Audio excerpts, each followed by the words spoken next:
हाय दोस्तों, कैसे हैं। उम्मीद है आप ठीक ही होंगे, अपनी पढ़ाई कर रहे होंगे। आइए दोस्तों, आज हिंदी व्याकरण की एक महत्वपूर्ण कड़ी अव्यय पे बात करें दोस्तों।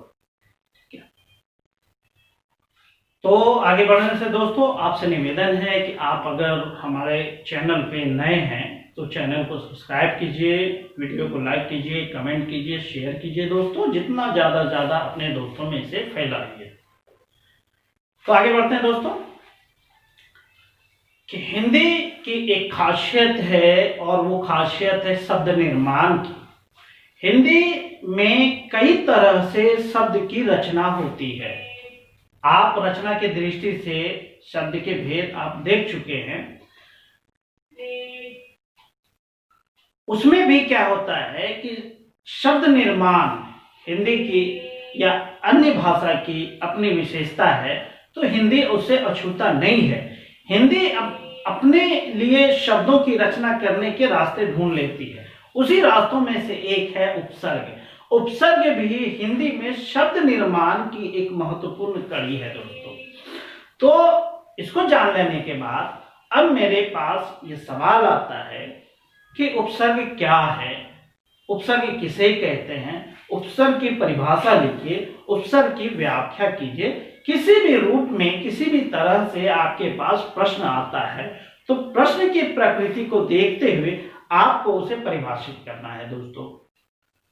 तो बिना समय गंवाए हम उपसर्ग की एक आसान सी परिभाषा बनाते हैं और हम कोशिश करते हैं कि आपको आसान से आसान भाषा में और आपको एक साल गर्भित परिभाषा उपलब्ध कराने का हम प्रयास करें, और ये अन्य वीडियो में आप देख चुके हैं दोस्तों। तो आइए आज हम उपसर्ग पे बात करते हैं दोस्तों। तो पहले हम उपसर्ग को देखते हैं कि यह उपसर्ग दो शब्दों से मिलकर बना है। उपसर्ग को जब आप तोड़ेंगे या संधि विच्छेद करेंगे तो आप पाएंगे कि इनका संधि विच्छेद जब होता है तो एक हो जाता है उप और दूसरा हो जाता है सर्ग। ठीक है दोस्तों। उप का अर्थ क्या है? उप का अर्थ है समीप या निकट। ठीक है। और सर्ग का अर्थ है दोस्तों सृष्टि करना, सृष्टि करना।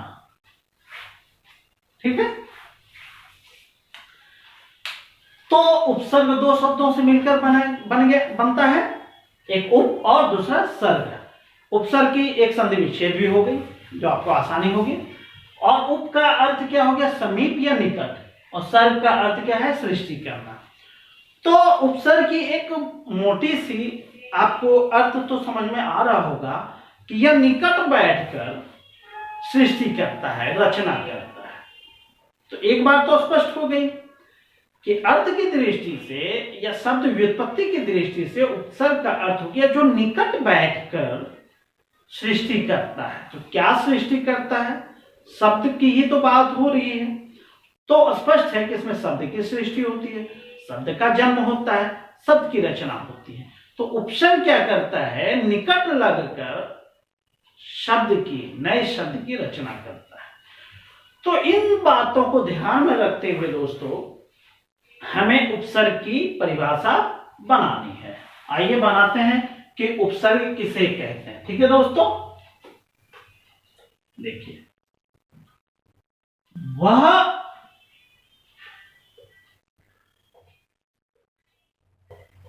शब्दांश जो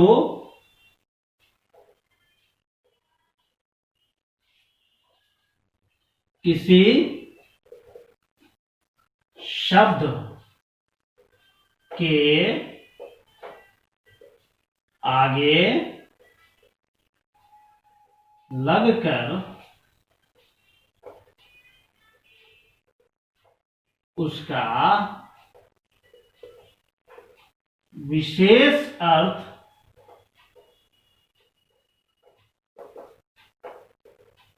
स्पष्ट करे उसे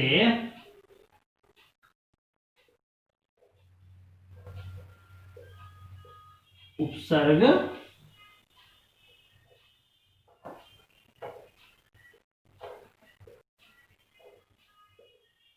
कहा जाता है।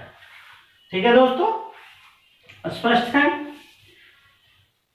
कि वह शब्दांश जो किसी शब्द के आगे लगकर उसका विशेष अर्थ अर्थात वो पूरे शब्द का जिस शब्द के आगे यह लगा है उसका विशेष अर्थ स्पष्ट करे उसे उपसर्ग कहा जाता है। उपसर्ग की एक और खासियत है दोस्तों कि यह अव्यय है। और अव्यय क्या है ये बात आप बखूबी समझ चुके हैं। अव्यय के 4 भेद होते हैं, संज्ञा, सर्वनाम, विशेषण और क्रिया। ठीक है, तो जाहिर सी बात है यह अव्यय इन्हीं चारों के जो रूप हैं उनके शब्दों के आगे लगता है। ये आपको ध्यान में रखना है कि उपसर्ग क्या है, अव्यय है। आपसे परीक्षा में पूछा जा सकता है कि उपसर्ग क्या है, जो है कि अव्यय है, विकारी है, कुछ भी पूछा जाए तो आपको ध्यान में रखना है दोस्तों कि अव्यय जो है उपसर्ग जो है वो अव्यय का ही एक रूप है। ठीक है, तो आइए अब हम उदाहरण से समझते हैं कि उपसर्ग कैसे बनता है, क्योंकि स्पष्ट है कि यह शब्द के आगे ही लगेगा। आइए इधर देखते हैं, जैसे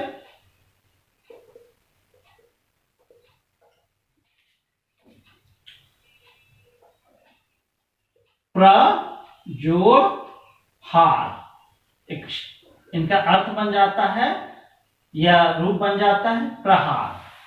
अब दोस्तों देखिए, एक हमने उदाहरण लिखा है प्रजोड़ हार बराबर प्रहार। अब या आप कहें प्रहार को 2 भागों में तोड़िए, प्रजोड़ हार बनता है। तो यहां देखिए, चूंकि आगे लगने वाला शब्दांश वो उपसर्ग है, यह उपसर्ग हो गया। ठीक है, उपसर्ग, और यह क्या है, शब्द है। ठीक है, उपसर्ग किसी भी शब्द के आगे लग रहा है। अब देखिए, हार शब्द का अर्थ क्या है, हारना, या इसको माला भी कह सकते हैं। सामान्य सा अर्थ हार का अर्थ है माला या हार, जो भी कहें, माला या, क्योंकि हारना, हार तो है ही, हारना, हार का अर्थ हारना या माला होता है। ठीक है, प्र का अर्थ क्या होता है, विशेष। प्र का अर्थ क्या होता है, विशेष। क्योंकि एक बात और जानना है कि उपसर्ग का कुछ ना कुछ अर्थ होता है, ये क्लियर है। आप चाहें तो इस चीज को पैराग्राफ चेंज करके आप लिख सकते हैं उपसर्ग की परिभाषा में। उपसर्ग एक प्रकार का अव्यय है तथा यह सार्थक होता है। ठीक है दोस्तों, ये लिख देंगे तो आपकी परिभाषा और निखर जाएगी। चलिए आगे बढ़ते हैं। प्र का अर्थ हो गया विशेष, हार का अर्थ क्या है, हारना या माला। लेकिन जब यह उपसर्ग उस शब्द में लगा तो उसके अर्थ को प्रभावित कर रहा है, उसका अर्थ बदल दे रहा है। तो देखिए, प्रहार का अर्थ क्या हो गया, यह भी तो शब्द बना, यह भी शब्द बना, क्योंकि हार से उसका नया शब्द बना है प्रहार। तो प्रहार का अर्थ क्या होता है, मारना। इसमें कोई कंफ्यूजन नहीं होना चाहिए, प्रहार का अर्थ है मारना। तो इस तरह आपने देखा कि उपसर्ग जो है किसी भी शब्द के आगे लगकर उसका विशेष अर्थ प्रदान करता है, विशेष अर्थ स्पष्ट करता है, उसे उपसर्ग कहा जाता है। आइए और उदाहरण समझने का प्रयास करते हैं। जैसे हम लेते हैं अन, एक उपसर्ग है और वो बन में जुड़ता है, तो उससे क्या बनता है, अनबन। ठीक है दोस्तों, अब देखिए, अन का अर्थ तो क्या होता है, नकारात्मक लेता है। ठीक है, नकारात्मक अर्थ होता है। और बन का अर्थ क्या होता है? बनना, है ना। तो ये बनना शब्द में उपसर्ग लगने से वो बन गया, सॉरी, बन शब्द में उपसर्ग लगने से, अन उपसर्ग लगने से वो बन गया अनबन। अनबन का क्या मतलब होता है? मन मुटाव। तो इस तरह दोस्तों आपने क्या देखा, यहां भी बन का अर्थ बनना है और बन शब्द में उपसर्ग अन लग जाने से अनबन हुआ। और अनबन जो है या बनना शब्द का एक अलग अर्थ या बनना से एक विपरीत अर्थ, कोई संबंध नहीं, उस शब्द की रचना कर रहा है। तो इस तरह दोस्तों स्पष्ट हो जाता है कि उपसर्ग क्या है। अब हम इस पे और थोड़ी सी डिटेल हम बात करेंगे। पहले आप इसको लिख ले या स्क्रीनशॉट ले ले, फिर हम आगे बात करेंगे दोस्तों।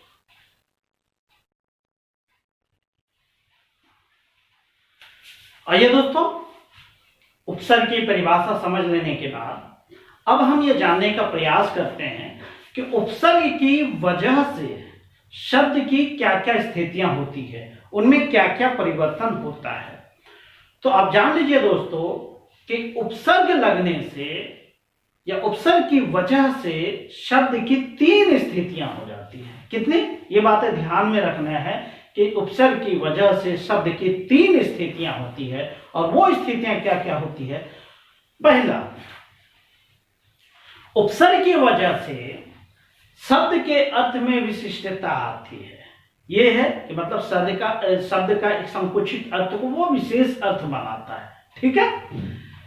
दूसरी स्थिति क्या होती है कि उपसर्ग की वजह से शब्द के अर्थ में प्रतिकूलता आती है, अर्थात शब्द का जो अर्थ है वो उसका उल्टा अर्थ स्पष्ट कर देता है उपसर्ग, ठीक है। और तीसरी स्थिति भी होती है, वो यह होती है कि उपसर्ग लगने के बावजूद भी शब्द के अर्थ में कोई विशेष अंतर नहीं होता है, अर्थात उनका अर्थ जो है स्पष्ट होता है, कोई ज्यादा अंतर नहीं होता है। तो इस तरह दोस्तों हमने देखा कि उपसर्ग की वजह से शब्द की 3 स्थितियां होती है, यह ध्यान में रखना है। पहला, शब्द के अर्थ में विशिष्टता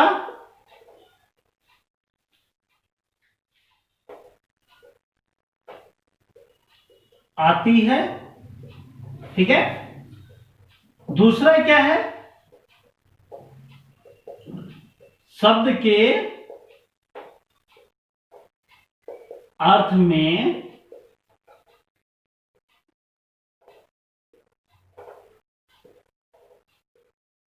प्रतिकूलता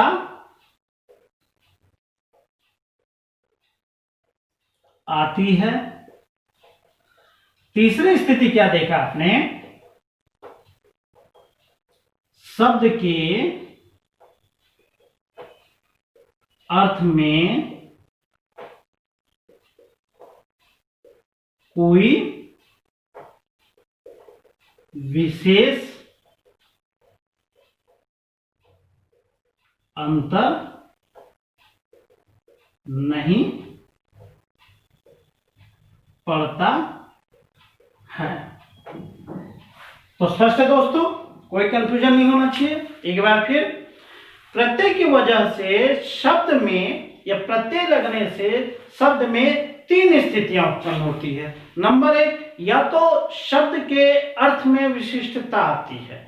नंबर 2, शब्द के अर्थ में प्रतिकूलता आती है। चूंकि हिंदी के विद्यार्थी हैं तो हमें ऐसे ऐसे शब्द को याद रखना है कि शब्द के अर्थ में प्रतिकूलता आती है। और तीसरी स्थिति होती है कि शब्द के अर्थ में कोई विशेष अंतर नहीं होता है।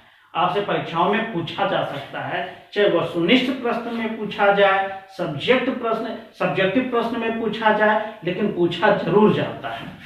अगर नहीं भी पूछा जाता है तो इनके फ्यूचर में जरूर पूछा जाएगा, तो हमें इसको जानना है। अब प्रत्यय और शब्द में ये स्थितियां जान लेने के बाद अब हमारे सामने प्रश्न आता है कि उपसर्ग की संख्या क्या है, क्या उपसर्ग की संख्या निर्धारित किया गया है। तो दोस्तों इनका जवाब है हाँ, शब्द निर्माण के लिए उपसर्ग की जो संख्या है उसे निर्धारित किया गया है। तो दोस्तों पहली बात, हिंदी भाषा जो है वह संस्कृत से प्रभावित है, तो जाहिर सी बात है कि संस्कृत भाषा के भी उपसर्ग हिंदी में आए हैं। हिंदी के साथ उर्दू भाषा का जन्म भी हिंदुस्तान में हुआ है, तो स्वभावतः उर्दू भाषा के भी कुछ उपसर्ग हिंदी भाषा में लिए गए हैं, और हिंदी की भी एक अपनी जो है विशेषता है, इनका भी अपना उपसर्ग है। तो इस तरह क्या देखा हमने कि हिंदी में जो उपसर्ग है या उपसर्ग जो है वह 3 भाषा से लिया गया है। ठीक है, अब आइए जानते हैं कि उपसर्ग की संख्या क्या है। उपसर्ग की संख्या ये जानते हैं कि उपसर्ग जो है 3 भाषाओं से लिया गया है, और वो भाषा क्या क्या है देखिए। उपसर्ग 3 भाषाओं से लिया गया है। पहला क्या, संस्कृत, और दूसरा क्या, खुद हिंदी, और तीसरा क्या है दोस्तों, उर्दू से। 3 भाषाओं से उपसर्ग लिया गया है।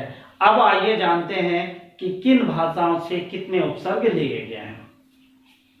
तो दोस्तों संस्कृत भाषा से कुल 19 उपसर्ग जो है लिए गए हैं। हिंदी का अपना 10 उपसर्ग है, और उर्दू भाषा से 12 उपसर्ग लिए गए हैं। जब आप तीनों को जोड़ेंगे तो पाएंगे कि हिंदी में टोटल 41 उपसर्ग है। 41। स्पष्ट है दोस्तों? एक बार फिर से, उपसर्ग की संख्या कितनी है? तो आप कह देंगे कि हिंदी में कुल 41 उपसर्ग है, या हिंदी में उपसर्गों की संख्या कुल 41 है। लेकिन आपको और जानकारी रखनी है कि कभी भी किसी भी रूप में आपसे प्रश्न पूछा जा सकता है, तो वो बताना है कि हिंदी भाषा में जो उपसर्ग है वो 3 भाषाओं से लिया गया है, या हिंदी व्याकरण में जो उपसर्ग है वो 3 भाषाओं से लिया गया है, और वो है संस्कृत, हिंदी और उर्दू। संस्कृत से 19 उपसर्ग लिए गए हैं, हिंदी का अपना 10 उपसर्ग है, और उर्दू भाषा से 12 उपसर्ग लिए गए हैं। ठीक है, तो कंफ्यूजन दूर करने के लिए हम यहाँ पे लिखते हैं भाषा, संस्कृत भाषा, हिंदी भाषा और उर्दू भाषा। तब और स्पष्ट हो जाता है कि उपसर्ग 3 भाषाओं से लिया गया है, संस्कृत, हिंदी और उर्दू भाषा। जो संस्कृत के विद्यार्थी हैं वो बखूबी समझते होंगे कि संस्कृत में उपसर्ग की क्या क्या स्थितियां होती है। हिंदी में ज्यादा परेशानी नहीं है दोस्तों, इसके लिए मार्केट में बहुत सारी किताबें अवेलेबल है। आप कोई भी किताब उठाइए, उसमें उपसर्ग दिया गया है, आप उन्हें पढ़िए। हम आपको पढ़ने में सहयोग कर सकते हैं, समझने में सहयोग कर सकते हैं। आप इस वीडियो को देखिए, उसके बाद किताबें पढ़िए, आपका जो है कॉन्सेप्ट क्लियर हो जाएगा, कोई भी परेशानी नहीं रहेगी। ठीक है दोस्तों, अब आप इन्हें स्क्रीनशॉट लीजिए, लिखिए, उसके बाद हम नेक्स्ट बात करेंगे इसी पे। आइए दोस्तों, अब हम ये जानने का प्रयास करते हैं कि उपसर्ग और शब्द में क्या अंतर है। चूंकि उपसर्ग भी शब्द है, शब्दांश है, इससे भी शब्द की रचना होती है, लेकिन कई बार हमसे यह पूछा जाता है कि शब्द और उपसर्ग में क्या अंतर है। उपसर्ग आप समझ रहे हैं, शब्द आप समझ रहे हैं, कहीं बाहर जाने की जरूरत नहीं है। इन दोनों की परिभाषा से ही, उपसर्ग और शब्द के अर्थ से ही हमें इनका अंतर निकालना है। ठीक है दोस्तों, तो आइए बढ़ते हैं।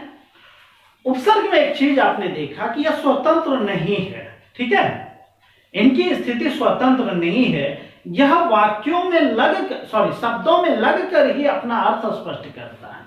हालांकि उपसर्ग का अर्थ तो है लेकिन अस्तित्व स्वतंत्र नहीं रखता है, लेकिन शब्द में ठीक उल्टा होता है। उनकी स्वतंत्र अस्तित्व होता है, उनका एक स्वतंत्र अर्थ होता है। ठीक है दोस्तों, क्योंकि उपसर्ग जो है कि किसी शब्दांश में या शब्द में लगकर तो वो शब्द का ही बनाता है। तो स्पष्ट है कि उपसर्ग का अर्थ स्वतंत्र नहीं होता है, जबकि शब्द का अर्थ स्वतंत्र होता है।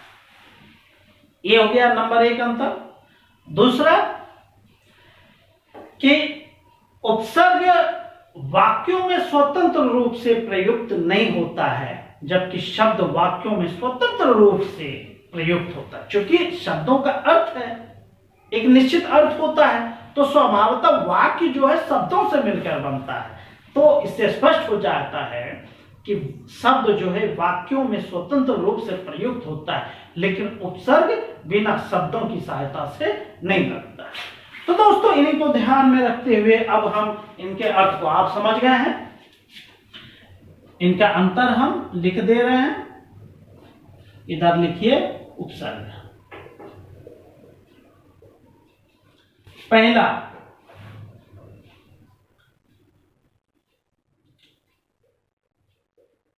शब्द का स्वतंत्र अस्तित्व होता है। उपसर्ग में आइए,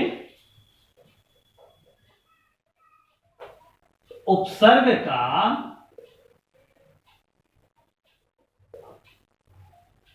स्वतंत्र अस्तित्व नहीं होता है। यह हो गया पहला अंतर। दूसरा अंतर क्या है दोस्तों? शब्द वाक्यों में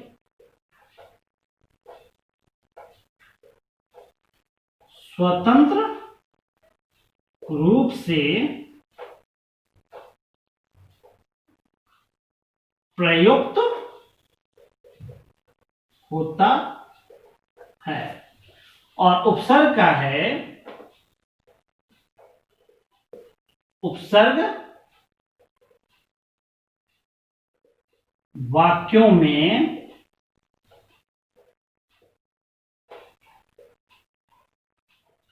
स्वतंत्र रूप से